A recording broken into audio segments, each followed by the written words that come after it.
Good afternoon, everyone. Can you all hear me clearly? Virtual support, is my voice good? Is my sound good today? We can be a bit louder. Is my sound good today? A bit soft, sorry. Okay. How about now? Is it good today? Yes, better. All right. Okay, cool. I'm just giving a little bit of time for some of our friends to come in. We have about 300 people that sign up for this session today. Now, in the light moment that I want to quickly greet every one of us who are going through Ramadan, who might be potentially going through Ramadan, a very good, I wish you all have a good Ramadan as it is the first day. And for the rest of us, I know yesterday we had announcements about MCO. Now here's a question, a trivia to ask everyone. What's the first thing that you will do once MCO is lifted out? Put it in the chat box right now. What's the first thing that you will do once MCO is listed out? Go ahead, put that in the chat box right now. Move house. Nobody moves house. Renew your driver license. Okay. Move to hiking, viewing, durian, saloon. All right, viewing. Sign SPA, well done. Meet owner, go haircut, go massage, prospecting, viewing. Anything else? What else would you do? Haircut, everyone wants to cut hair. Visit mother. Oh, poor mother. Meet clients, fishing. Oh yes, I can think about fishing right now. Renew road tax. See owner, swimming. Bring tenant for viewing. Pergi beraya. Oh yeah. Teh tarik. Teh tarik, now we have to tarik ourselves. Get deals, updating datas. Yam cha. Okay, I like that. Well, what else would you do? Moving to a new house. Well, a lot of people moving house here right now. Go shopping, go beer with friends. Close kitchen. I like that. Close kutik duit raya. Open barber shop. Eat with my image team. Miss them so much. Awesome. What else? What would you do? Take a drive to anywhere and enjoy cheap petrol price. Retire from housework. Awesome. I know it's frustrating. I know it's challenging, but I think in this season we need to be smart and we need to do what is right and keep all of us safe, so that we could all live a little bit more into the future rather than see what we are seeing right now. The future is very important, and your family's life and our lives and everyone's life is important. So I just wanted to quickly give that perspective that it's okay for us to be where we are right now. Just have to find the best thing that we can do. Now, today's session is a very interesting session. It's about focusing on what you can do during this time. Absolutely, I put motions in things that you are learning from the classes. That's the most important thing to do. But one of the things today we are going to talk to you about is how can you really make deals happen. Now, there is a lot of potentially, including myself and all of us, have potentially certain limiting beliefs. Now, how many of you have a limiting belief that you cannot close deal right now during MCO? How many of you have that challenge? If you have that challenge, press 1. Okay, it's very normal. All of us have challenge. Limiting belief that you can close deal during this MCO. All right, some of you are agreeing that you potentially have that limiting beliefs. Now, there are certain things that you need to do, need to prepare yourself to change that limiting perspective mindset.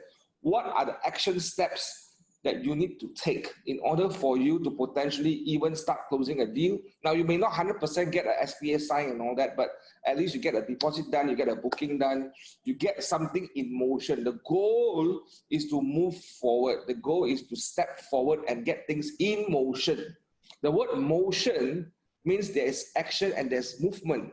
That's why the root word of motivation is 2 things.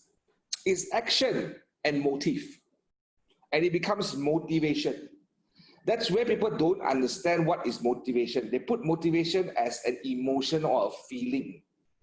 So I'll give you an example. If you go to the gym right now, when you see your gym instructor, what would you do? He will ask you to start doing certain things. He will ask you to follow a certain regime. Now, when you are in action, means when you're in motion, your motive perhaps is to lose weight or is to build muscle or whatever. Your action is based on the motive. Now that becomes motivation. It's a mechanical thing. It is not an emotional thing. So don't get it wrong. We all think that we go to these motivation sessions, we go to these center sessions and we get very pumped up and motivated. And some of us pay thousands of dollars to walk on fire. Nothing wrong with that. That's good. It helps us put our emotions high. It helps us get connected with our reality and our dreams. Those are all very good. But the moment you go home, what happens? Nothing happens, right? Because why majority of us may be struggling to take the necessary actions. And some of us want to take action, but we don't have the roadmap and the plan. We don't have the GPS, for example. So that's how I want to just give you a perspective that motivation, it's a very physical and it's a very, what do you call that? Mechanical thing. It is not an emotional thing. The emotion comes after you doing it. And you keep wanting to do it because you have done it again and again and again and again. So that's really motivation. And today our topic is really to talk about how do you now in this season, how then shall we live in our life of a real estate agent? How then shall we then make opportunity to sell? Now, we have our guest today, our speaker today, which is Yien. She's from Market Center 2. She's the founder and owner of this platform called Emerge that focuses in, I'll let her explain herself what she focuses on now, but in case I say the wrong thing, she scold me. Because she's a highly motivated person.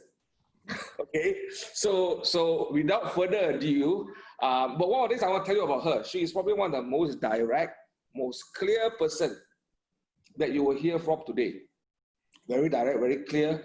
She knows what she wants and she knows how to get people to know what they want. And that's one of her strengths, okay? Now, without further delay, I'm going to pass the time now to Yien. Yien, are you here with us? Yeah, I'm here. Okay. Take us away. Okay, hello, good afternoon, everyone. Hope you had your lunch. Okay.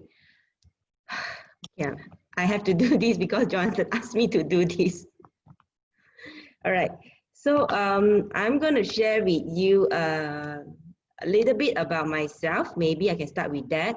So I was in sub-sales. I joined real estate since 2014 and I'm in sub-sales. So sub-sales was good. It was doing, I love sub-sales actually. And I was doing quite well. It's only until 2017, the project opportunity came by, okay? So that is when I started to do projects. So 2014, I started my real estate. 2017, I started to explore project. But at the same time, most of my sales is coming from sub-sales in 2017, which I guess I hit around 450K during that year. But I also spend like 20-30% of my time learning about project. So because of that learning in 2017, 2018 is the year which I get to reap all the results which from the time I spent in 2017. 2018 is the year which I'm able to achieve my highest GCI so far, which is around 900K. Yeah. So from then on, I realized that, hey, you know what? Maybe primary project is something that I can work with because the way project sales is, it's so different from sub-sales. The way we do closing and the way we get leads, it's a different strategy, and the approach to get people to put down the booking to signing is also very different. But along the way in 2017 and 2018, I kind of managed to master how to do project sales. That's why within 1 year, we managed to hit like 80 over plus S&P sign. That was something, really a great breakthrough for myself. And I was thinking that, yeah, maybe I need to get more people to help me to build my team. That's how we got this Emerge. Yeah. So maybe let me start to share my slides with all of you. Okay. So this is myself, and actually we have a really small team to work with only them. Even in 2007, we only have like 5 offers, and up till now, we have people in and out. Still, right now we have 7 offers. Yeah. Okay. So I would like to start with a roadmap to success. Okay. What do you see from this roadmap to success? Can anyone tell me? And you can comment in the chat box.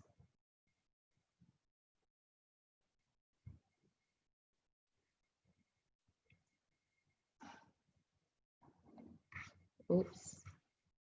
Right. So you can see that there is actually a start button, and there is also a success, right? And in between, you can see that there is a lot of failures, right? Failures, success, yep. So what we learn, what we can actually see from here is that the opposite of failure is not success, or success. The opposite of success is not failure, but failure is part of success. Okay, and we always have a destination that we are going through. We know where exactly we want to reach. We know where we start, and we have an end in mind, right? So this is exactly what we learn in KW, which is the GPS, right? So why is it so important is that, just give you an example, if you start to drive and you do not know where you are going to, and you just keep driving 1 hour and 2 hours and 3 hours, and what happened is that you have no idea where you are going, you'll be exhausted, maybe your fuel will run out, and you still don't know whether you have reached your destination. That is why it's very important when we do our GPS, we know where are we right now, and where exactly is our goal, where is our final destination that we want to reach.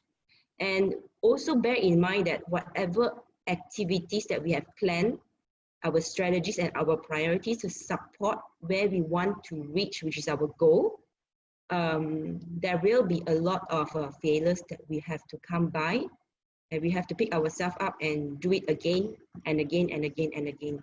It's going to be repetitive, and you just have to be very, very consistent. So trust your GPS, as along the way you can review your GPS, fine tune it, and follow it. Okay? Yeah. So this slide shows that when there is stocks, it doesn't mean that there is market. I was thinking whether should I put these slides in. So this morning I actually had a GPS workshop with a few brands, and yeah, and I actually realized that it confirms me that many agents actually doesn't know where to focus and where their income should derive from. So especially at this time, market sentiment, there will be a lot of owners calling the agents to help them to sell or rent the houses, right? And even for project sales team, it's so common that when you do cold calling and you're trying to sell this project, you actually receive the calls that you made, right? Instead of them buying, they will ask you, why don't you help me to sell first? Why don't you help me sell that first, or rent this out? I will buy from you.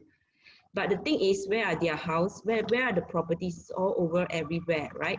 So the thing is, it is very important for every brand to actually have a strategic plan. You have a plan first to know which market you want to focus, and check whether is there really transactions there in terms of quantity, and what will be the amount, the sales value that convert into your commission per unit. So you need to check first if these stocks that are given to you, is it really marketable? Because if, let's say, if you receive a property, and that property, maybe 1 year there's only 2 buyers that come by, compared to another property, you can have 10 buyers that will come by every week. So which one do you think you can make more sales and increase your GCI? So that is why it's very important that don't take in everything. Whoever that offer you the listing don't really need to take up everything, but really to look through and see if there is a market, whether the price is right, and is there buyers for this kind of market? So then you will know that where to focus. Okay. So, and another thing is we know that time is, agents, we have limited resources. So what is our main resources is actually time. We only have 4 weekends in a month. And the way we do our economic models, you know that we actually have to plan every month how many sales, how many appointments. So you have to utilize your weekend wisely. If let's say you don't utilize it wisely, the time will just pass and it's like, that's it. So when I was doing sub-sales or even in project, we always like have a very clear goal, how many calls we need to make during the weekdays in order to convert to how many appointments during the weekend, okay, which is our golden time because we are selling residentials. And from the appointments, how many of it can actually convert into a booking or even a sales during that particular weekend. So we actually look at our activities by weekend. There is a goal that we set for every weekend. So then 1 month you have 4 weekends, you just multiply by 4. So you will just do this constantly for every week. And budget is also something that we have to take into consideration because in the GPS, if you recall, we actually have a net GCI. So you need to know how much money, how much marketing cost you need to spend in order to generate that kind of commission or number of units sold for that particular month, right? And then you times 12, that will be a total marketing cost. If let's say you take up all the properties, and how are you going to have so much cost and so much time to market all these projects or all these properties in hand? So you need to know that you have limited resources. So which market you want to focus on and which property you're going to take in to work on it, you really need to calculate and see whether is this going to be converted to sales or not, and how long it takes and how much money I need to spend in order to get this particular property transacted. If they are not, they don't look like, it's something that can have high return or profit, then you may want to refer it to somebody else that focus in that particular area, right? So what happens if without a good GPS and a good model, every one of us will have increase of marketing costs because we have to market for all the properties, north, south, east, west, and you will have low productivities, fail to achieve the economies of scales because if let's say we spend a marketing cost in one particular area, we'll get a few buyers, but that buyers we can always recommend the nearby neighborhood that is like economies of scales that we are talking about. So you have to take in consideration about how you can achieve economies of scales to increase your profit as well. And then not to lose focus, and you'll be exhausted when you have to handle too many. So you have to manage your energy. So when you do your GPS and economic model, you have to take into all this into consideration, your time, your energy, and your funds, your marketing funds, right? Okay. So what you can do and what you need to do is really to take a step back, okay? Take a step back and to do research.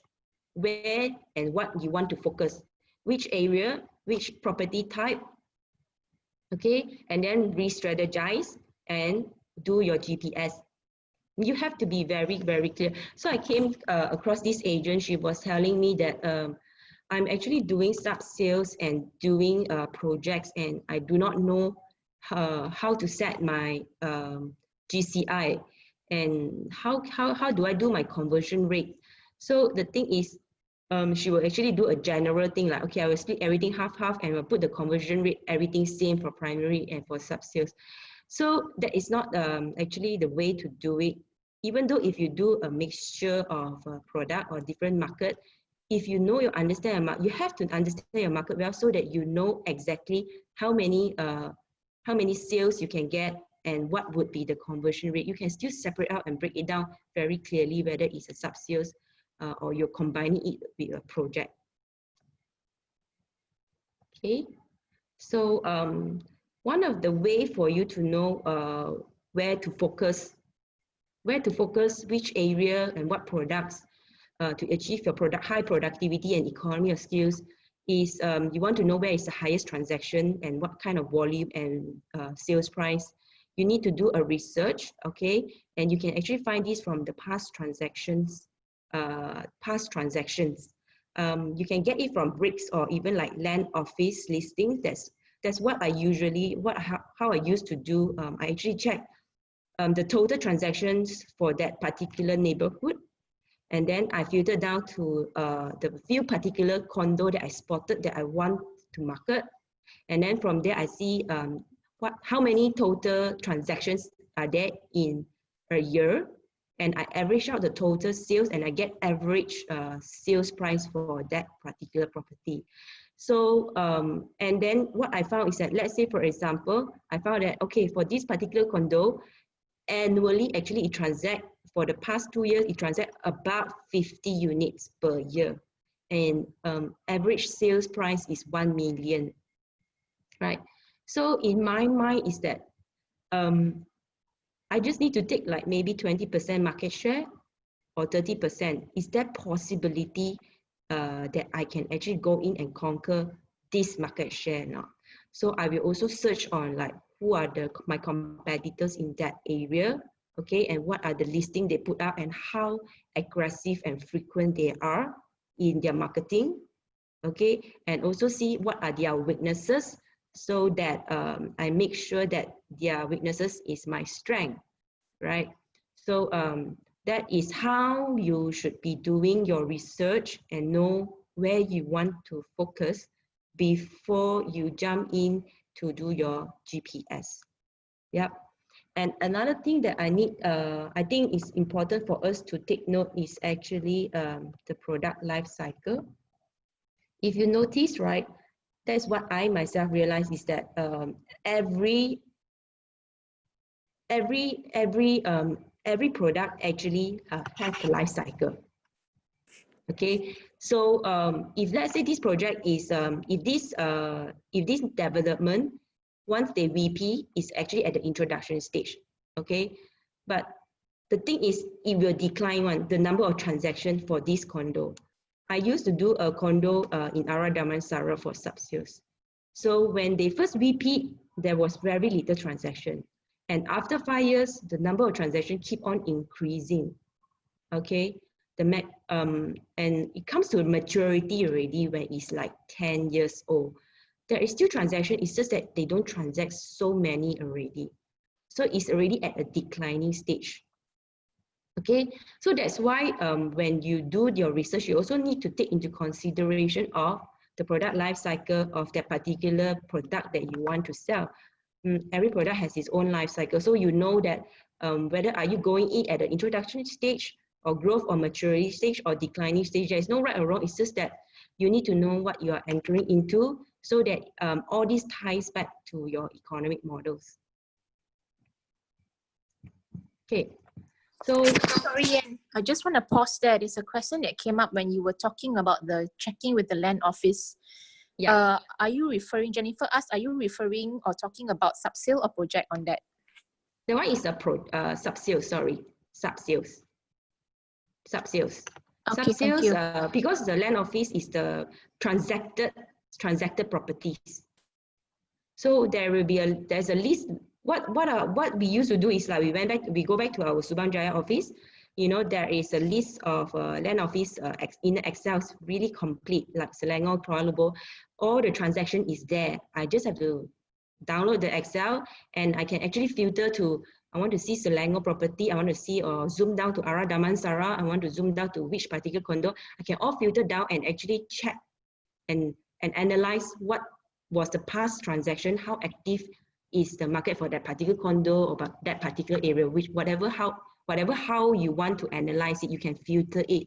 And that's how I know, okay, you know, how much market share I want to take, you know, whether this particular area or this particular condo, is it like there's a lot of demand there, because when there's a lot of transaction means there's a lot of demand.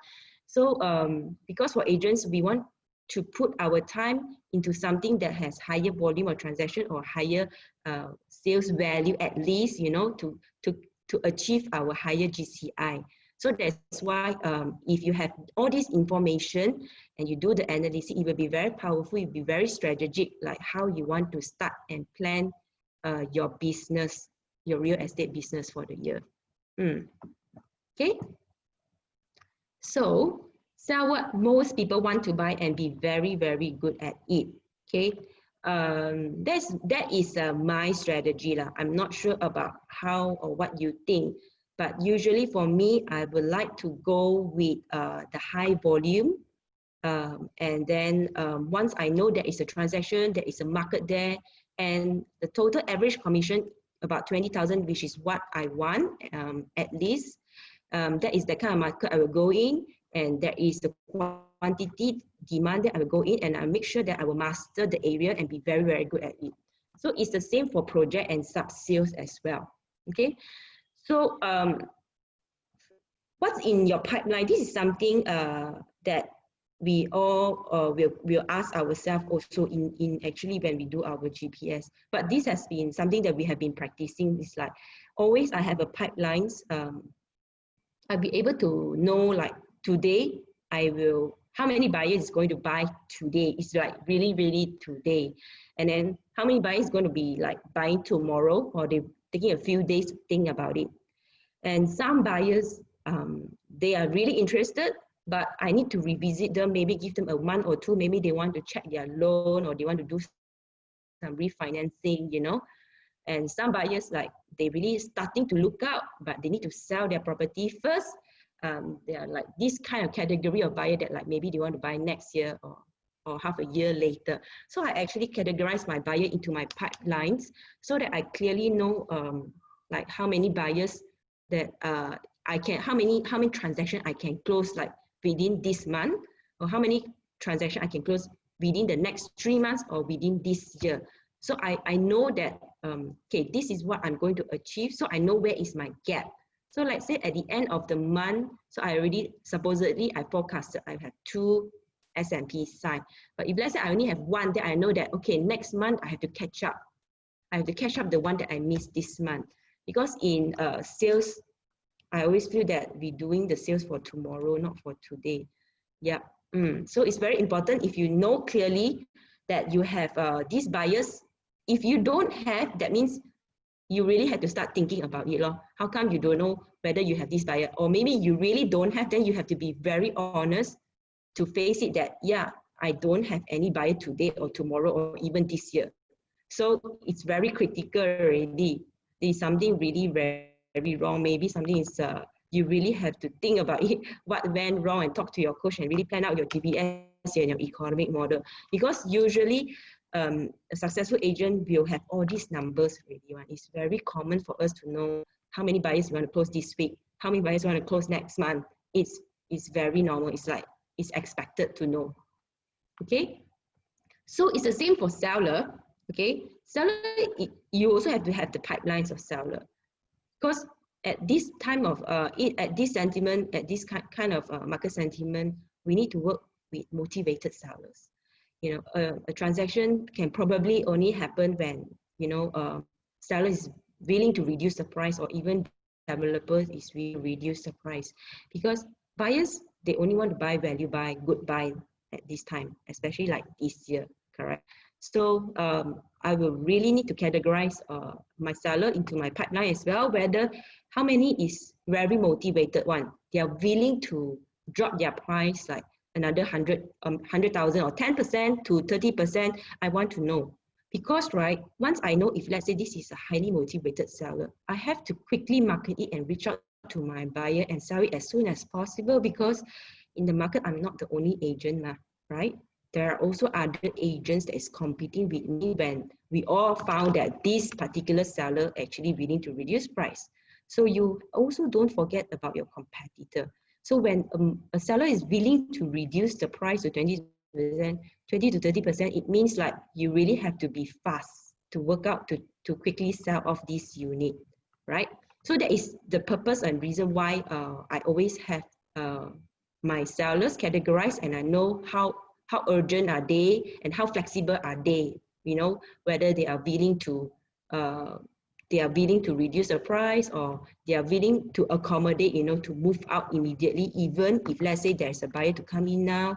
So that is why it's important to have a conversation with your seller to really understand, to make them talk to you, like what is their motivation, what is their goal at the first place, why they wanted to sell.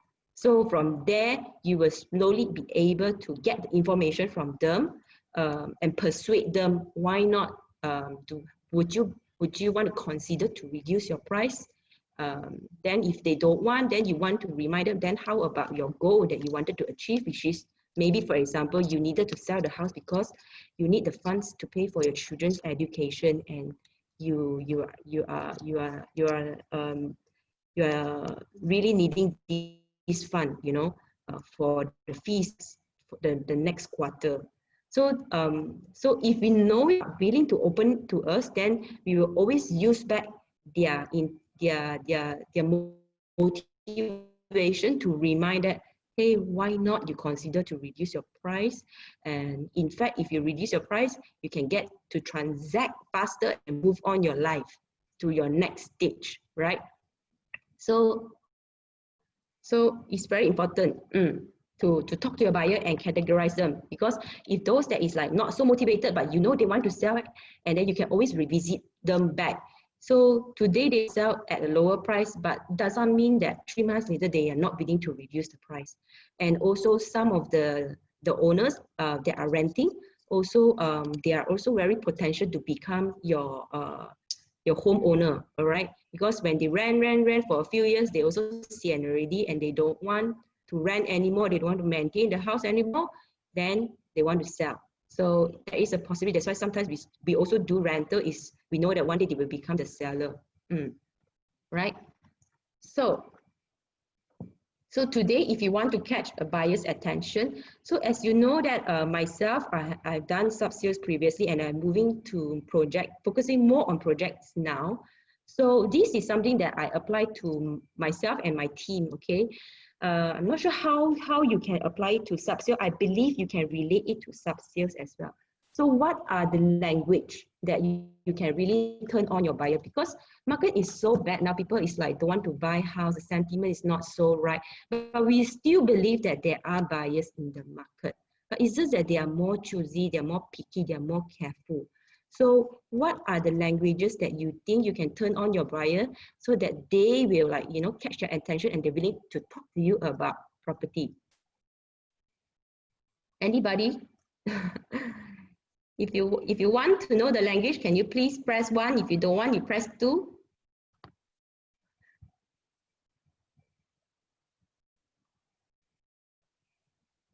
Right. Okay, great. So I think this is also one of the things that many agents is asking, hey, actually, what's the keyword now to talk to my buyers? You know, what's the language I should talk to them? Actually, it's very logical. We just come to think about it. You see, people wants to buy. It's just that they want to buy value buy only. You see, because nobody wants to buy above market price when they know that economy is going down right now. So what we're really will interest them. We felt that the first thing is actually the price. Price is something that is the most sensitive one to make them willing to consider to talk to you and talk about the property. So if you can see here, we have this, someone is secretly investing and making thousands of profits. And they saw that this graph, it's actually since 2008 until 2017, the price is going up in an upward trend. So this will make them think, you know, yeah, actually property is a very safe investment. It's a very solid physical investment, and past transactions, it has always been up. There was a little bit down when the government took away the BIBS, you know, but it still went up again along in 2015, 2016, and 2017. So, and then these are the things, it's like, you know, sometimes people want to buy things when they know that they are losing out. There's this human psychology there. So that's why these are the things that we will actually, in the conversation, when it's the right time, we actually talk to them about this, or even for this is our EDM, we actually plan to shoot it out to follow up with some of our customers that haven't been responding or what. This is one of the EDM, okay? And the second thing is cash is king, okay? So cash is king because now everyone is so fearful. They want cash. They know that they need cash, especially many SME owners, you know, they are doing business, they want to hold cash. And even a lot of employees, they are so afraid to be retrenched. So they will know that cash is king. So then we actually created this EDM to intrigue them to talk to us. So are you looking for below market value development and a huge cash back? We actually have both, you know. So that means it's like one stone kills two birds, right? You are getting a way below market value, which is something the buyer is looking for. And yet at the same time, right, they get back some liquidity, some cash, okay, for their day-to-day expenses or pay some of their loans. So we want to use cash is king to actually intrigue them and talk to them and like activate them, right? Okay, this is another thing that we like to talk about because interest rate, you know, yesterday, the H market actually just announced that they are expecting, you know, another cut of OPR by another 75 basis point. So this is also another hot topic because interest rate further reduced. You know, now interest rate has gone down so much compared to like even last year, right? So I still remember last year we still have 4 point something, 4.5, 4.4. Now it's already down until 3.8, and still, if it's still going down, it will be the cheapest loan, you know, in Malaysia that you can loan.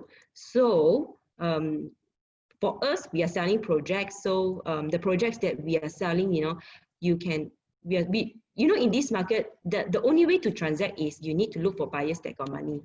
There's no point talking to buyers that have money, but they can be in your pipeline, but not today, tomorrow. It could be like next year kind of thing, correct? But in our pipeline, we have a balance, right, of like buyers that want to buy today and buyers that want to buy tomorrow. So always have it in mind that we do want to have buyers that is looking to buy today. And if there are some buyers that are not looking, some buyers that are looking to buy in the future, we also put it in our database to touch them like maybe 33 times a year. That's the kind of thing, right? So. But for those buyers that has money and want to buy today, we want to remind them that, hey, actually it's really a good time to buy now. You know, interest rate is so low and it's the cheapest rate, you know, if you want to buy a house. So why not leverage on this opportunity? So it's like sometimes buyers, they don't remember because they are not in this field. They don't always like keep track on like, oh, how's the interest rate going? How's the property price going? Is it low already? Is it the lowest point already? Actually, they really don't know. They just listen only. So you are the one that can actually go in and give them that kind of like confidence and give them that kind of consultation based on their needs, right? So, and another thing is, yeah, the crisis and or opportunity. So we use Albert Einstein. So too many people use Warren Buffett already. So we use Albert Einstein, right? Is this a crisis or an opportunity? So we want them to really think about it.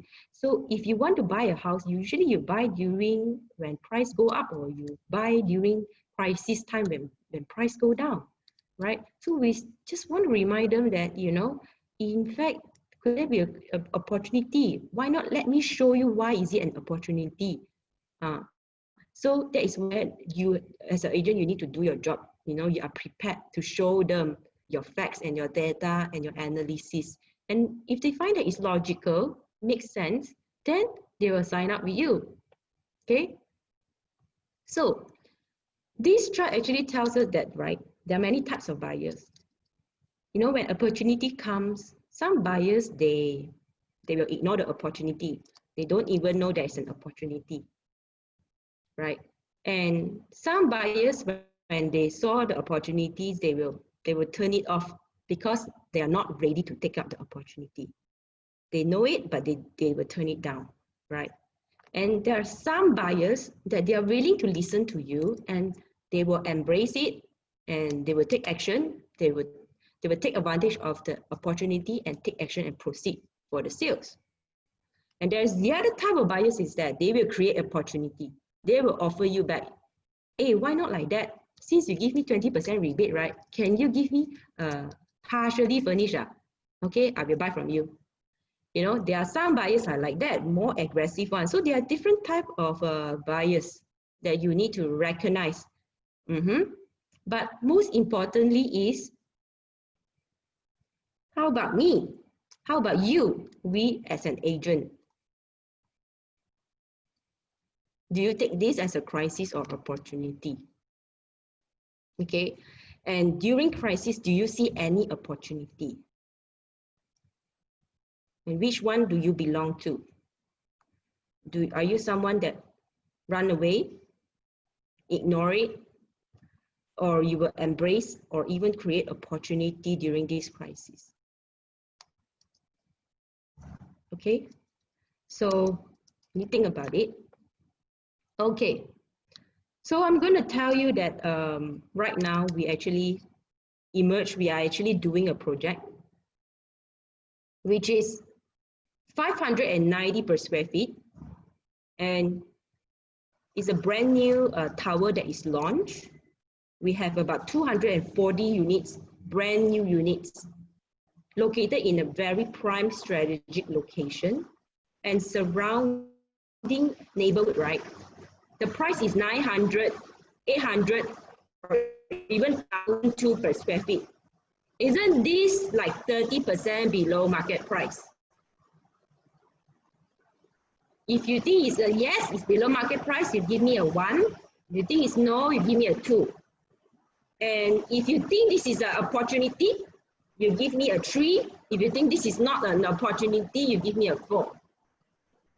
So are you the type that you can recognize opportunity, or you ignore the opportunity, or you embrace the opportunity and you work on it? Okay, which one are you? So ask yourself this question. It's very important, and recognize who you are and how you respond to crisis. Okay, and so if you want to sell this project, take down my number. I will share with you the details, the project details. I will give you the EDM. I will give you everything you need to share it with your prospect. Saving is 315,000, and we have this MCO special lockdown deals from 14 to 12 of May. Okay, so yeah, if you want to explore this opportunity and you want to embrace it, please contact me. My number is there. The booking fee for this project is only 500 ringgit. And it's a free cancellation. Okay. Right.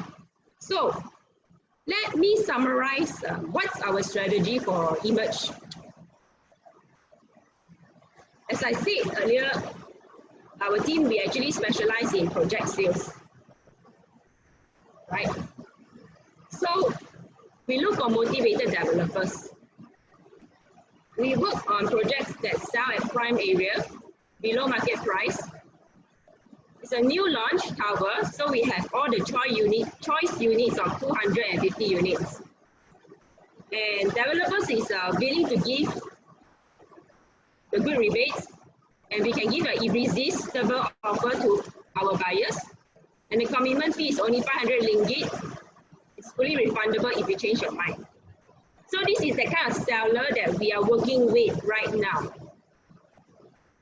And we still continue to do our lead gen and follow up every day, non-stop. We only stop on the first week of MCO. Okay, first week of MCO. But second week, we already started to send care messages to our customer, to our leads every day, right? And slowly putting in our sales pitch. So during this season of time, right, if you want a buyer to actually put down a booking or commit a transaction with you, they actually need a lot of information. So this is very, very important. If you wonder, hey, how can I make sales happen during these transactions? We did it. We just did it 2 days ago. And one of our team, her name is Suzanne, she will share with you how she do it, okay? So we came to realize that during this MCO, actually we also don't really know how to do it. So we just keep testing, try and error and find out. And we realized that in order for customer to put down a booking, they need a lot of information, and you need to consult them and help them to solve their problems and all their queries and concerns they have, okay? So we actually make a very, very detailed, me and my team, we actually used a few days to come up with a very concise and very detailed sales kit that can replace them being at the sales gallery and still make a decision. So we made a sales kit that has all the information for them to make a decision. And the idea, how we do it is we actually sell the opportunity to our customer. Okay, we sell the opportunity. So we are not selling we are not emphasizing on the product so much initially, but we started with selling the package first. We started to tell people that, hey, you know what, we have something that is below 30%. And you know what, because of MCO, we have these special rebates, additional rebates, okay? Are you interested to know, since it's below market price and you got special offer? If the customer say yes, then we proceed to talk about the products. And obviously, the product is so interesting, okay? And they love it, they love the concept, and to them, it's only 500 booking fees, okay? And they will be like, okay, refundable. Yeah, if the agents manage to talk to them and consult them properly, then you will be able to get the booking fee. So that is our idea during this MCO, what we're doing. So we'll collect the booking. We are collecting the bookings. We want to collect booking during MCO. We are not going to stop our sales. We are not going to just do prospecting or talking to customer or sellers. No. We want to have transactions, so we are collecting bookings now, right now. So there are ways and methods to do it. If you're really interested and you want to know how you want to start this, you can always contact me or my team. Okay, so once MCO is lifted, we already have a list of bookings. We will invite them to the sales gallery, look at the showroom, apply the loan, and sign the SMP. So it's a very simple plan we have. Okay, and we believe this will work. Yeah. Sorry, Yien, someone's asking if you can flash the slide for save up to 315,000. Sorry? The slide that says save up to Yeah. 1,000, the slide after it. Someone wants to look at the slide again. This one? Is it this one, Victor? Yeah, this one. I think they want to take photo. Okay. Your mic has a slight interference also, actually. Which one? Your mic Your mic. has a slight interference. Really? Because suddenly heavy rain here. Eh? Oh, okay, then can help it. Very, very heavy rain. Yeah. Can hear or not? Sorry. Okay. Okay, yeah, Victor has gotten it. Okay, very good. Thanks, Yien. Okay. So with this, right, I'm going to introduce some of our team members. Okay. Ziqing is actually our new agent. He is very, very young only. He was in the culinary background. And in fact, he didn't have 10 months. He has no sales and juggling with sub-sales and project. This happened is before he joined Emerge team, right?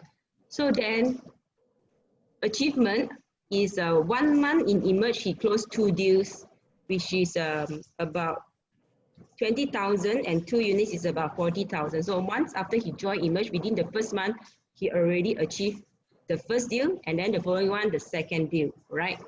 And the one thing he learned in Emerge is actually soft skill, leveling up his effectiveness, communication, and help in closing. You know, after 10 months, he hasn't been closing. After he joined Emerge, he managed to close his first deal in Emerge during the first month.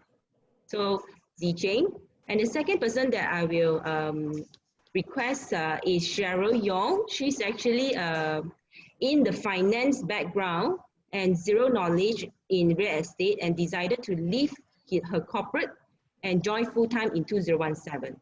All right. So the one thing she has an achievement in 2017, 8 and 2019, she will share with you later. And the one thing that she learned and the most powerful and impact in her career is actually mastering project sales. So when she joined, she actually did sub-sales, and after that she moved to project sales, and she managed to master it and achieve a very high amount of GCI. And the third person, I'm going to ask Suzanne to share with you her journey. She was an architect, interior background, and had never done sales before, before joining Emerge or even Real Estate. And she also is a rookie when she first joined us in Emerge. The first year in 2018, she's a top rookie, and she became the coach and the project manager. She will talk to you more. And also, one thing that she learned in Emerge is consultative sales, how she can set apart from other agents. Yeah. Maybe we can get Zicheng to come out and share with everyone first. Okay. Hi, everyone. Good afternoon. If you can hear me, just give me a 1 so I can continue what I'm going to say next. Zicheng, your video is a bit blurred. Oh yeah, it was like this for the past few months. Yeah, I can't do anything about it. Yeah, I've been trying to clean the lens. Yeah, It's like you're being censored like that. maybe I did something bad, so the police are after me. Okay, so yeah, so I was from a chef line. So I joined in 2018, maybe around October, if I still remember. So it was quite tough because it was a transition for myself from practical to project lines. Pretty much I use a lot with my hands. So yeah, to do the culinary stuff like cooking. So when it comes to talking, it's not really my forte. So I was more accustomed to do labor work. So it is a big change to me. So because I'm also, another side is that I'm a slow learner. So it took me a long time to accustom to the new work lifestyle. So it took me almost like 10 years. I was lost. Don't know how to start, didn't get any sales.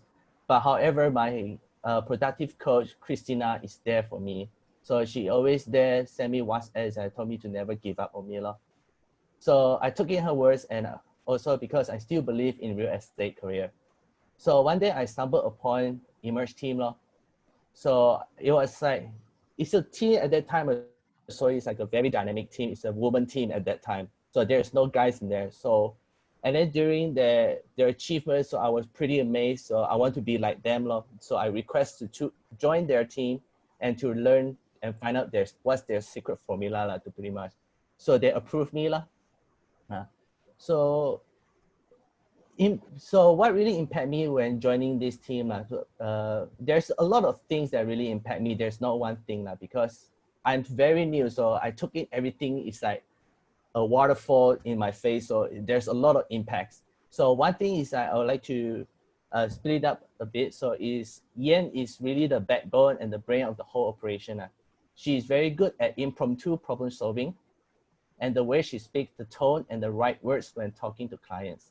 So not only Yien, even Sue, Cheryl, and Prama, which is in the team as well, equipping almost a similar skills. So, and through that, they make sales consistently every month. So every week, we also have our usual strategic meeting to check up everyone's status. So the status meaning includes business and non-business conversations. So we always make sure that everyone is at their top condition in health and mentality. Then we proceed into business where we devise new strategies, sales pitch, marketing strategy, and many more in our respective projects. So with this team, I have admired and learned many new things from the team. So for example, like understanding the client's needs and wants, documents, process, etc. There are many things that has impacted me, to be honest with you. One thing that really impacted me is the team patience and confidence in me. So while I am being slow on the take up, they do not give up on me. So they help me and teach me wholeheartedly at my own pace. So this really gives me the hope and make me believe I can be successful in this real estate career.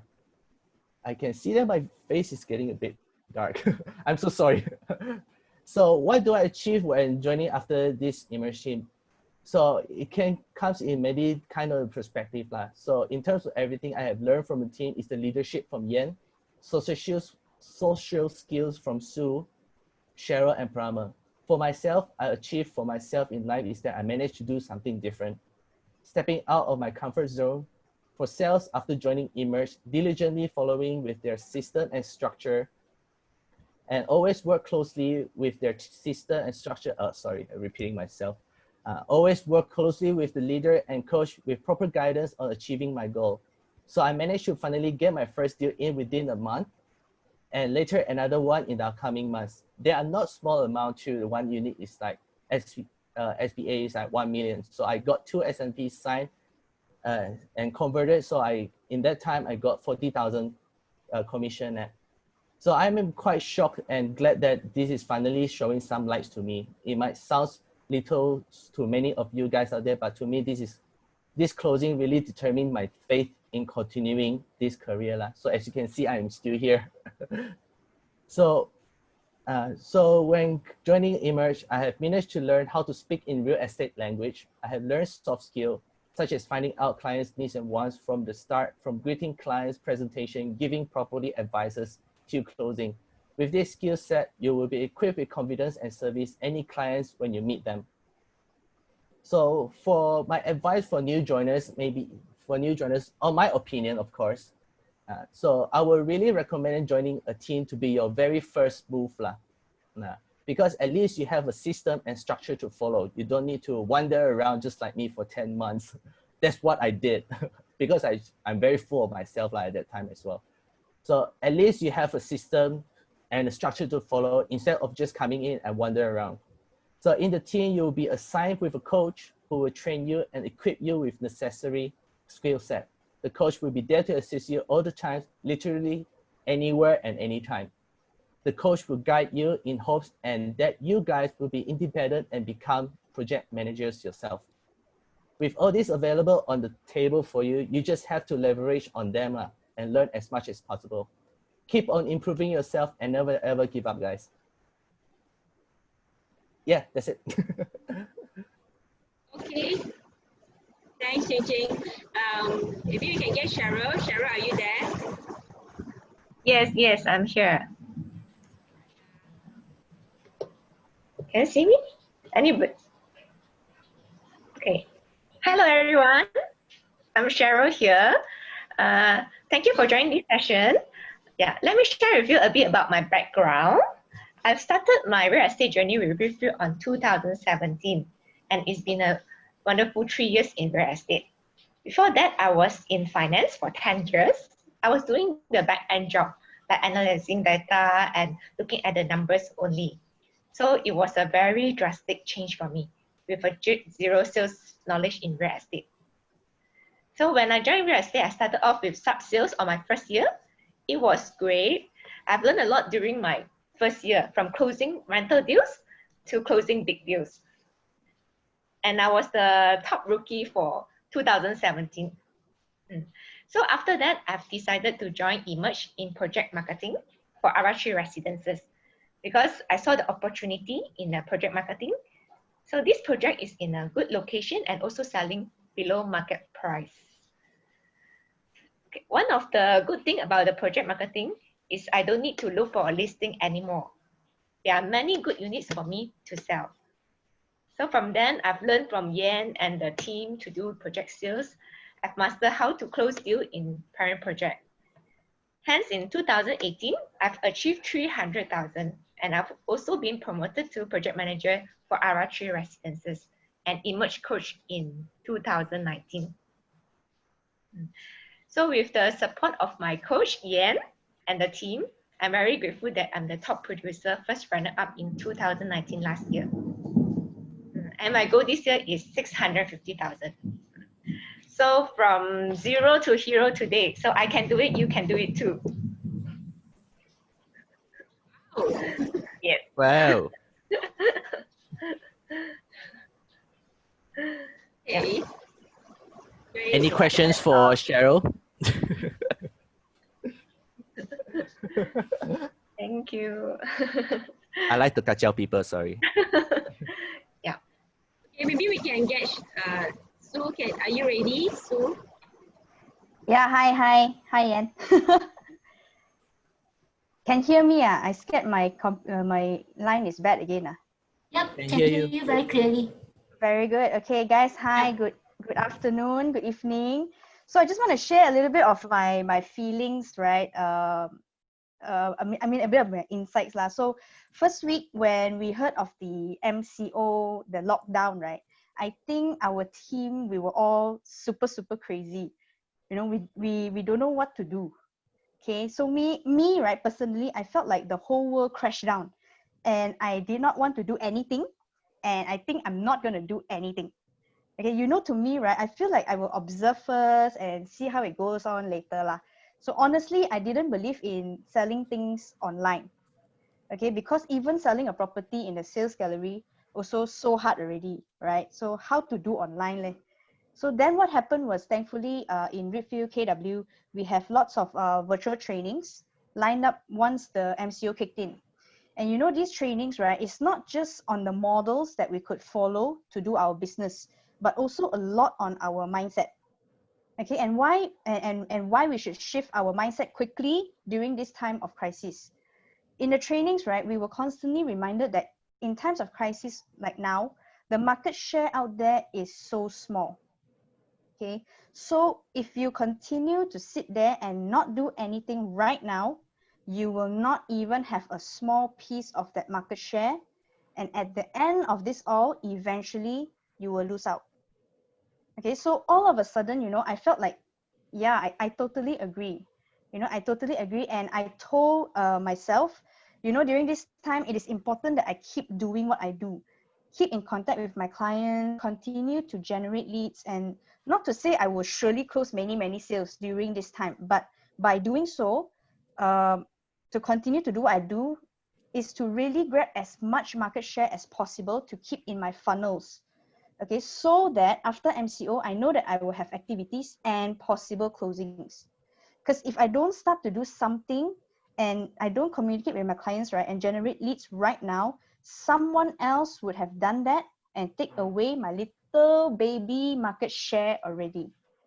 Okay, so I thought, like, you know, it's no use staying fearful and worried because this is not something that we can control, this crisis. And it is happening to everyone, not just me. So I understood these points by probably the second week in MCO. The first week was really dead fish lah, okay. And I just know that I got to do my best and grab that market share and continue working. All right. So with that shift of mindset, 2 days ago, thankfully, I managed to get a booking for Seresta. Okay, so it was a lead that we generated through our Emerge social media. And I called this guy up, okay, immediately to, of course, find out what he's looking for and share the info on our project. But actually, right, guys, during the call, I didn't even mention about the project at all at first. It was more of giving him the attention and understanding him first and giving him a big chunk of time to speak his mind about what's going on around him. Okay, yeah, because a lot of people actually have a lot of cooped up emotions that they may not have someone to share with. So, and in the midst of the conversation with him, I will also chip in and update him on how the market is like and how this COVID-19 situation, right, is beneficial to him through our project. Okay, so the start of the conversation really connected us and also built the rapport and trust between the client and myself.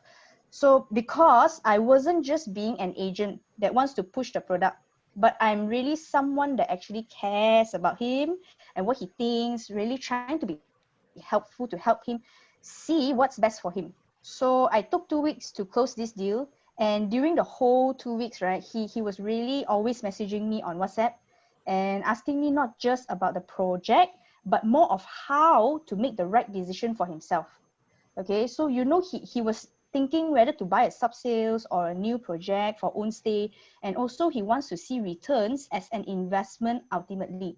So I laid down all the facts, advantages and disadvantages, and the differences between old and new projects for him, and also laid down all the numbers and market comparisons for him so that he is clear of what he is going into. So in a nutshell, actually, I was there every step of the way guiding him to make a decision. He kept telling me he wasn't in a rush. He can wait. But what I told him is that the opportunity is now. If he is ready with the funds leveraged on a situation whereby the developer is giving so much rebates, don't wait till the market picks up, then only you go in. Till then, you definitely lose out already. So he really bought into my words and proceeded to do the booking. Okay, so yeah, it was tedious work lah for 2 weeks. You know, always he will message me night and morning or so message. He don't care what time he will message lah. Okay, but it was definitely worth it. And I think now, right, we just gotta rise up lah and be a consultant and add value to our clients. Don't just be another agent that just talks about your product and nothing else. So I think this is what we call consultative sales, which I didn't know how at first, but I have picked up a lot and learned along my real estate journey with my team Emerge and also with Refuel KW lah. So yeah, guys, Hey time to Sue, talk to your clients. can I ask you a question, Sue? Yeah.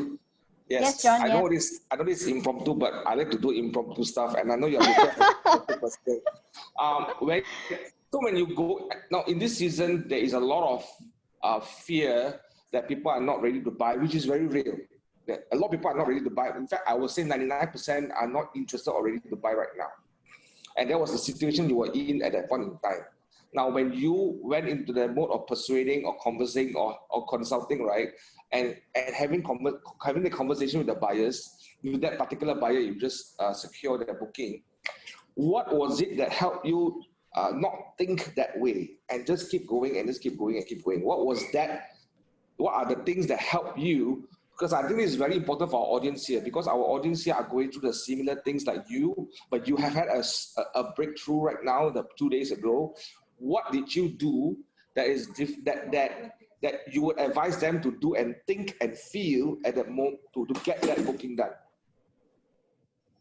I think firstly when we started is that we have a mind block. Actually, our team also had a mind block at first.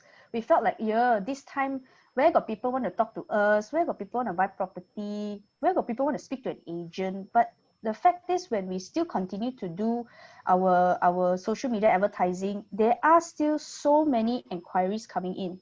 Leads are still coming in. That means the market is still moving. Okay, so we have to move with it. If we don't move and the market is moving, that means you're losing out already.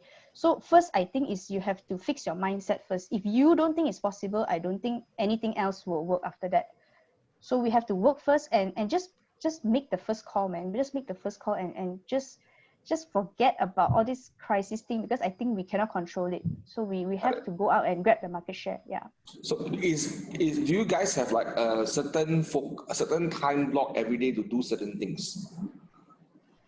Yes, of course we do. Actually, sometimes we work more than 8 hours. When we get leads, we just call immediately and then we just follow up with our clients as well. It's really sometimes not just talking about the project. Sometimes it's just as simple as sending a hello, hey, Mr. Lim, how are you doing? How is it going for your business? That kind of conversation first, and then only slowly go into your product. Care for the person first. So and you say you're working 8 hours like now also in MCO? Yeah, not as hard as pre-MCO, but yeah lah, we still work a lot lah. Sometimes get distracted. Can you share with us here what are the normal things that you do on a daily basis right now in MCO that you focus, that you do, and how much time you spend roughly on doing those things? So for example, if you're lead generating, you're calling your leads and all that, what's your response time to the leads? When you get a lead, how fast you respond? What are the things, how much you follow up? What do you do? Just so that everyone have a perspective. When we get a lead, right, we have to call them within 15 minutes or almost immediately if we can. Okay, so that it is fresh in the client's mind that they registered for this project. So when we receive the lead, it is really very important for us to call immediately.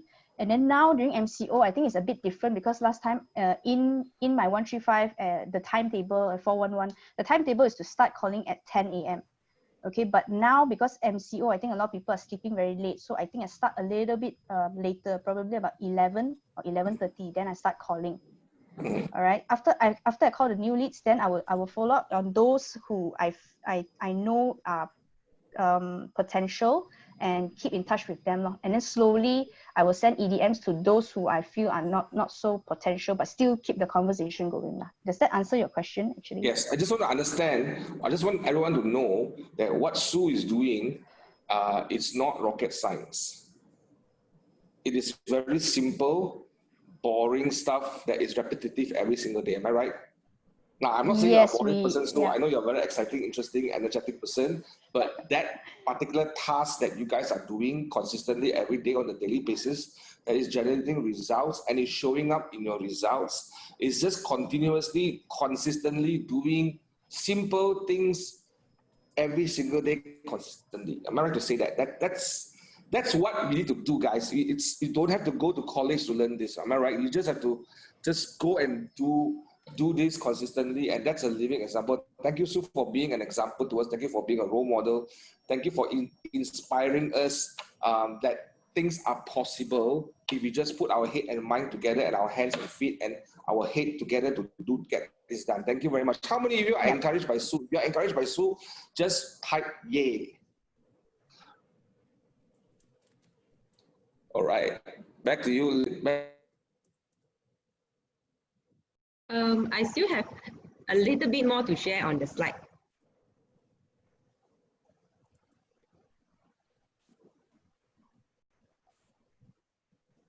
Okay.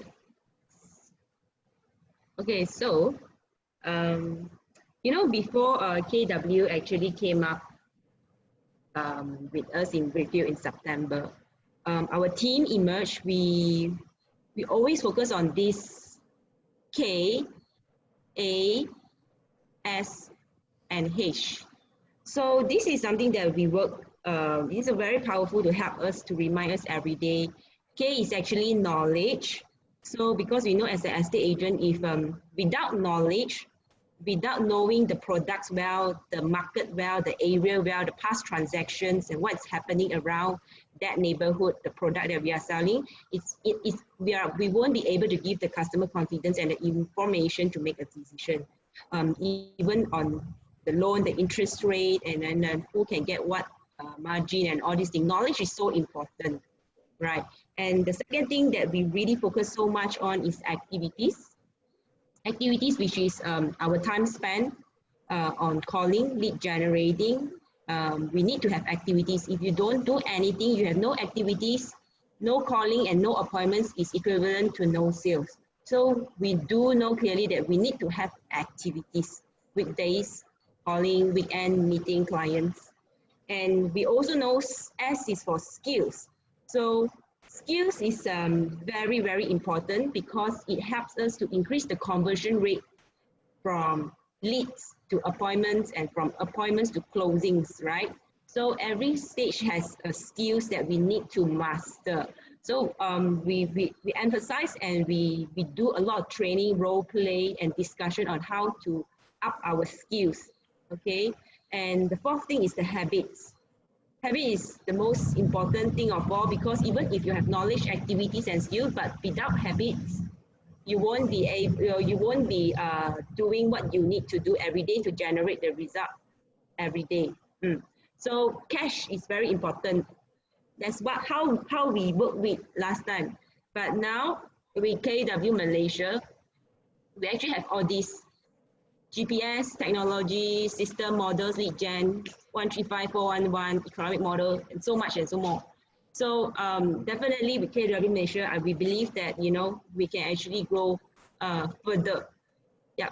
And this is my contact number. If you are still very keen on the project that we mentioned just now, the opportunity, do send me a WhatsApp. If not, I wouldn't know who you are. Send me a WhatsApp and just introduce me, your name and the agency or which market center you are from. Then we will see how we can collaborate.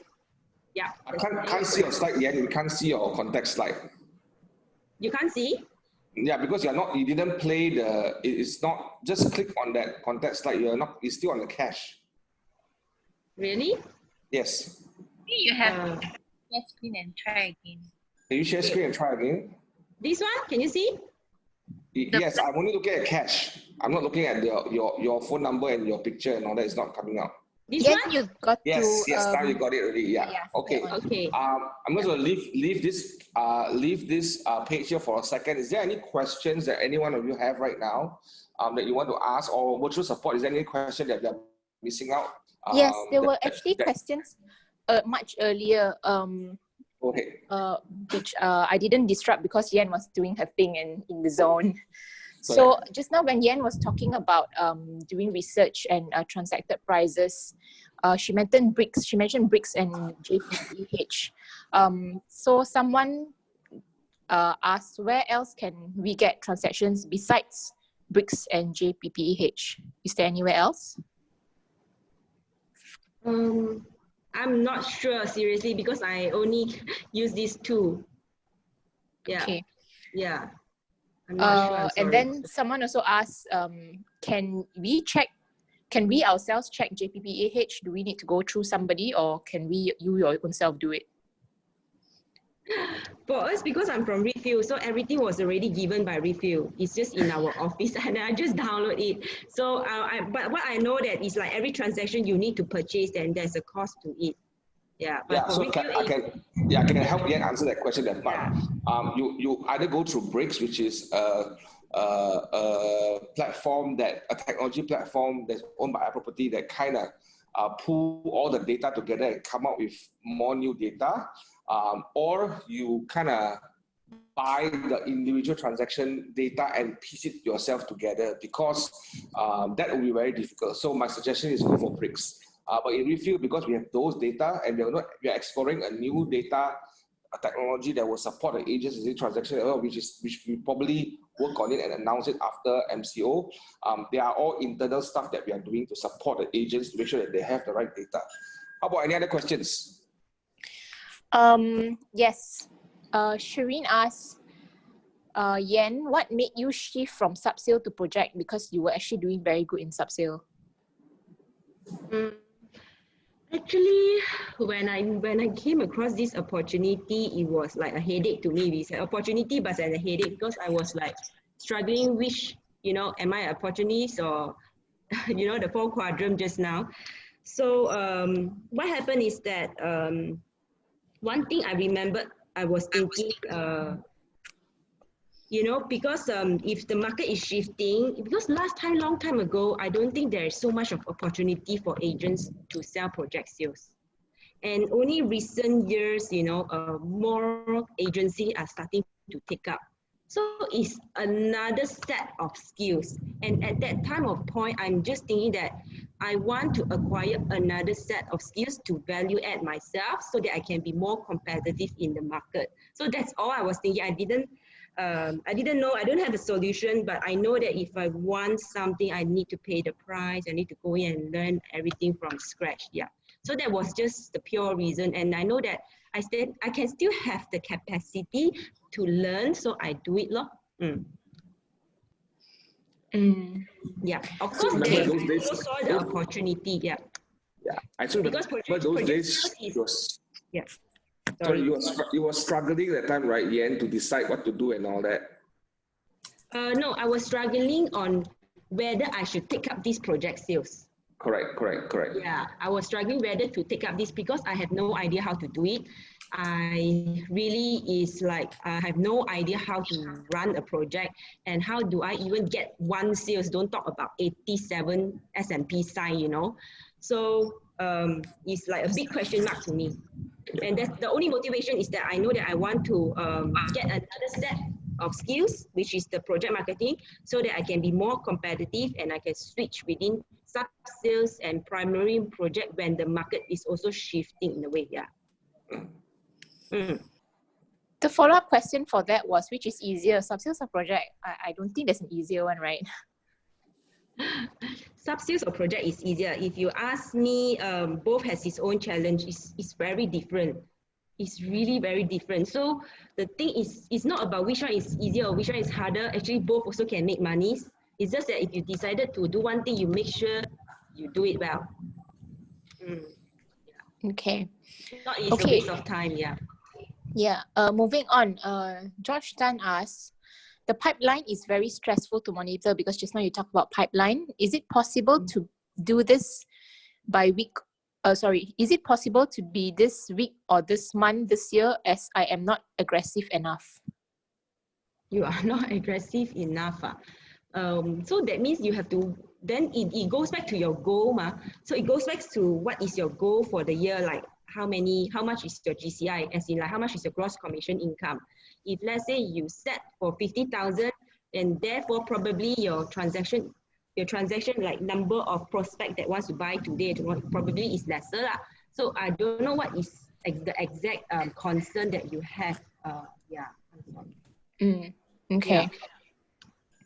Jonathan, you want to help us? I think a lot of times people get pressured by looking at pipelines because a lot of times the pipelines can look quite empty. And when it looks empty, the scary part is, oh, I need to do so much work to make it, add it on and all that. And what if I don't have enough people in my pipeline, then what do I do? So the question is, don't look at the pipeline as an indication of your ability. Look at it as an indication of the health of the business. Now, what then should you focus on to develop more into the pipeline? How many people you need to have conversation with? So if I ask Yien, for this year, your goal, how many transactions you want to do for your team? Wow, I know we have to do 3 million sales. And how many sales unit per unit must you do? I need to check back, but we already have that written down. Yeah, so assuming can I say it's 70 or 80 units? Yes, about there. About there, right? And how many people, basically you need to have a plan that will bring you 80 sales, right? That means what is your ratio from closing, for appointment to closing? Is it 5 to 1 or 10 to 1? What's that ratio? So for us, let's say, for example, this project that we are marketing, before MCO, what we have tested is every 15 leads that we get, we can actually convert into 3 appointments. And from that 3 appointments, we can actually convert into 1 booking. So let's say, for example, like Sue, like that, Sue and Cheryl, their goal is actually to have booking every week. So every week they will have 15 leads and 3 appointments for that weekend and 1 booking for 1 week. So equals to 4 bookings per month. And the conversion rate to S&P is 50%, we estimate. So it's equivalent to 2 S&P per month. Awesome. That number is the critical part. That clarity of knowing that's why the pipeline becomes important. If in your pipeline, there's only, for example, now they're saying there are 15 leads that convert to 3 appointments, right? So if the 15 leads don't come into the pipeline, there is no 3 appointments. If the 3 appointments don't come, there is no 1 sale, right? So the focus on that critical numbers in your pipeline that will lead to your sale, because whatever effort they're doing today will result in a sale in the future. Is not happen today. People go into the expectation that if I talk to this person today, he must buy from me. If he doesn't buy from me, he's not interested, or I'm not good, or the project cannot sell. So that's the problem. They don't think pipeline, right? So I think George asked a very good question. You must be clear of that particular formula. Therefore, that pipeline then makes sense. Always think that whatever you do today will determine what will happen in the next 1 week, 2 weeks, 3 weeks, or 1 month. So whatever you do in this month will determine your result next month, right? So you need to think like that. Is there any question? Someone asked, what is pipeline? The pipeline you're talking about, what's that? Pipeline is a pipe with a line. No, I'm just joking. So pipeline is like a funnel of how many leads you get in. From leads become appointment, appointment become sales. So it is the same as whether it's sub-sale or whether it's project. It's the same thing. If you have a pipeline for listings coming in, what is a quality listing? What listing that the owner will list with you? Then that becomes the end of the pipeline. Or buyers, this is your prospects. Then it becomes viewings, and viewings become sales. So you cannot have 1 viewing and 1 sale. You probably have to have 5 viewings to get 1 sale, or 3 viewings to get 1 sale, right? So there must be that calculation, or that funnel of pipeline in your business. If you are not clear about it, likely your GPS is not in a working order. That's why people get lost, because they don't know what they're supposed to do. So knowing your numbers, the pipeline gives you a perspective of what's in it now and what's going to be in the future, right? Any other questions? Ivy asked Yen, how many active listings or grade A listings do you have when you were doing your sub-sale, specifically sub-sale, to make sure that you had sufficient listings to achieve your monthly target? Wow, so many years ago, wait. A few years back when I was doing sub-sales. So back then we don't have KW, so I did not have that kind of economic model. But back then, for me, my goal was just very straightforward and simple. Is that if let's say I only focus on a few condo in a particular area. So my strategy was, if let's say I decided to do condo A, B, and C in this neighborhood, I will make sure that as much as I can, any units that is for sale in that tower A, B, and C, I will have that listing. So because I already do my research that there is a transaction there's a 2-3 transaction almost every month for that particular condo. So that means there will be buyers for that particular month every month. So I just need to make sure that I have the options for the people to choose. If not, then they will go to another agent. So it's either I make sure that I have the stocks, or I make sure that I hold the customer so tightly and I co-broke with another person if I really don't have that listing. Yeah. So what you wanted to go was to go for market share. For me, yes, I always go for market share. It's like I go deep. Absolutely. Thank you. Next question, please. Okay. Same person. No, not same person. Okay. This person asked, have you ever done commercial? Do you do commercial property? No, yeah. I've never done commercial. Yeah. Okay. Someone else asked, do you use Facebook for marketing? Because that person said that he had tried but was not successful and only wasted money there. Yeah, I use Facebook for marketing. I use Facebook, yeah. If you ask me how to get the good list, I don't know how to do Facebook, to be very honest. I actually hired a specialist to do the Facebook for me. Yeah. So because this is something that I think I can leverage on somebody else that can do a better job than me, I'm better in something else. So I just outsource this part to someone to do the Facebook for me. Right. Yeah. And so what is your marketing platform for project? My marketing platforms. So for us in the marketing, we do Facebook and we do roadshows. We do callings and we do events, a lot of events. And yeah, actually we try almost everything, but the major chunk of it comes from Facebook. Yeah. Any other questions? For your sub-sale, quite a lot of people interested in Yen sub-sale last time. Last time. You get your stocks from master list? Do you get your stocks from master list? So during that time, I do most of my listing I don't get from my master list. Actually, I get a lot of referrals and also a lot of owners calling me to ask me to help them to sell property. So a bit different lah. But master list, not really. Yeah, mostly is people, the owners will call me. Maybe back then that was like 2016, 17. Probably market is better. Or I don't know, I'm not sure. But most of the time the owners call me one. Yeah, so I actually do branding. What I did, I want to make sure that when owners want to sell, they will always look for me. So I always do branding to make sure my presence is felt. So I actually have a website for that particular area, and they will see me when they search. They will see me at that time, so they will know that I'm the specialist. Then they will look for me.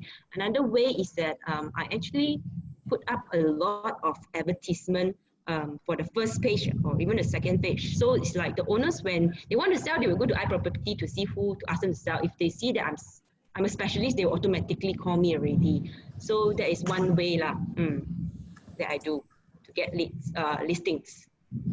So that's the reason my strategy back then was really farming and specializing and go deep into the few projects I landed here. Okay. The follow-up question for your marketing just now, you mentioned events. So they asked, what events do you do then? So because our developers will always, they will want to do events. So when the developer do events, we leverage on them. So the developer they will sponsor food, Chinese New Year event or Christmas event or any events like Raya events. Then we will make sure when they do events, we will invite our customer. That is like the best opportunity to bring as many customers, because the crowd will be there and it will actually motivate. They will actually create the kind of momentum for buyer to have the urgency to put down the booking. So events is one of the marketing platform we leverage on. Yeah. Okay. Okay, this question goes to Yien. Sorry, not Yien. Suzanne. Suzanne, are you there? Okay, so Jennifer is curious. How many deals have you already closed for this year, 1st of January 2020 until the MCO? She may not be there anymore. Oh, okay. She's not responding.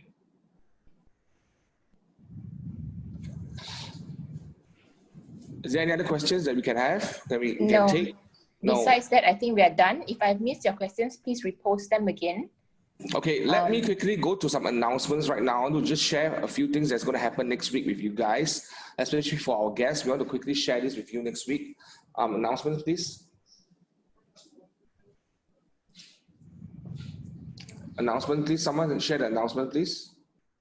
Thank you. Okay, if you are looking for some of the things that you hear a lot, is basically the books that we are posted here. If you are interested, send us an email. Yes, if you are a refill agent, speak to your MCA about books. If you are a guest and you're not part of refill, you want to get some of these books, want to inquire more, please go to hello@refill.com. Next slide, please. Now, I'm very excited to tell you that this is the list of our virtual training. Do get on our Facebook page at Refill KW Malaysia, powered by KW Malaysia, and you can see the latest links to get all the trainings. There is a Google form here that is being shared on the chat box. If you can just copy and paste it to your browser, you may be able to register for all the trainings that we have. There are some trainings that is in Mandarin, in Chinese, but very important is next training. Next slide, please. This training, it's critical. This is why we are KW as a family, that we have all the resources that could help us to do best in our business. Wendy Papasan is a mega agent that has probably done millions and millions of worth of transaction in the US, and she's one of the top few agents in the US for KW. Now, she will be sharing with us live from Austin, Texas on 28th of April, next Tuesday, at our time at 9 p.m. to 10:30. Now, this is a very important training because she's going to start teaching us about how to do virtual open houses and virtual viewings. We will be embarking on virtual open houses and virtual viewings moving forward. I will be announcing a new partnership with certain parties where I will empower all agents to be able to conduct virtual homes and virtual viewings and virtual open houses through a technology platform. So this is some of the things that we are doing moving forward to pivot. I do believe that if an agent does not have the ability to do virtual open houses and virtual viewings moving forward in a short future, especially during this season, it is a very tremendous advantage for you. I see a lot of agents now that they may not understand that the buyer's behavior will change. Moving forward, after this MCO that's being removed, you will see a lot of change of behaviors, and virtual viewing and virtual buying, virtual viewing and virtual open houses are going to be the trend, and those who go in front to set that trend will win market share potentially, because everyone will look at social distancing very differently. So I suggest all of you to quickly sign up for this training program. It's on Tuesday again from 9 p.m. to 10:30 p.m.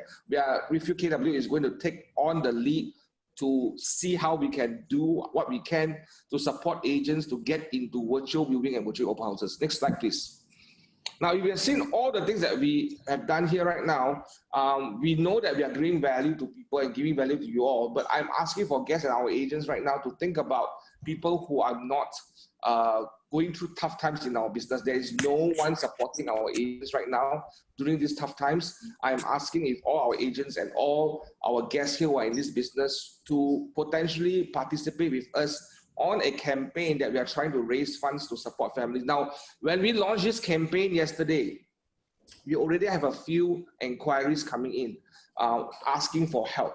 And some of us have already started donating money, and I want to thank you on behalf of these families. But there are some families that we are supporting right now in these tough times. What we plan to do is to allocate 300 ringgit per rent that has a family during this time. When if they want to seek help, they can reach out to our KW people here, the 3 names and the phone number there, Amelia, Lana, and Hannah. They will support you.